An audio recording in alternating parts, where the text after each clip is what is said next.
Welcome to my channel home kitchen traditional dish cooking. আজকে বছরের শেষ দিন আমি তোমাদের সামনে নিয়ে এসেছি আগে থেকে চুষি বানিয়ে রাখা সেই চুষি দিয়ে আজকে চুষির পায়েস। তো এইখানে আমি একটা বলে রাখি, চুষির পায়েস করার সময় তোমরা একটা পার্টে দেখতে পেয়েছো দুধটা ছেড়ে দিয়েছে, টেনশন করার কোনো কিছু না, সেটা আমার ভুল ছিল, জালটা একটু বেশি ছিল তার জন্য এরকমটা হয়েছে।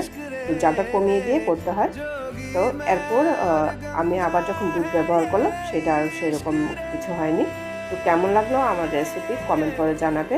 আর আমার রেসিপি তোমাদের ভালো লাগলে আমার চ্যানেলটাকে সাবস্ক্রাইব করবে, বেল আইকনটাও টাচ করে আমার পাশে থাকবে। নেক্সট রেসিপিগুলো তোমার কাছে আগে চলে যাবে। তো রেসিপি ভালো লাগলে বন্ধুবান্ধবদের সাথেও আমার রেসিপিগুলো শেয়ার করবে, লাইক শেয়ার কমেন্ট করতে ভুলবে না। ভালো থাকবে। তো বছর শেষ দিন হ্যাপি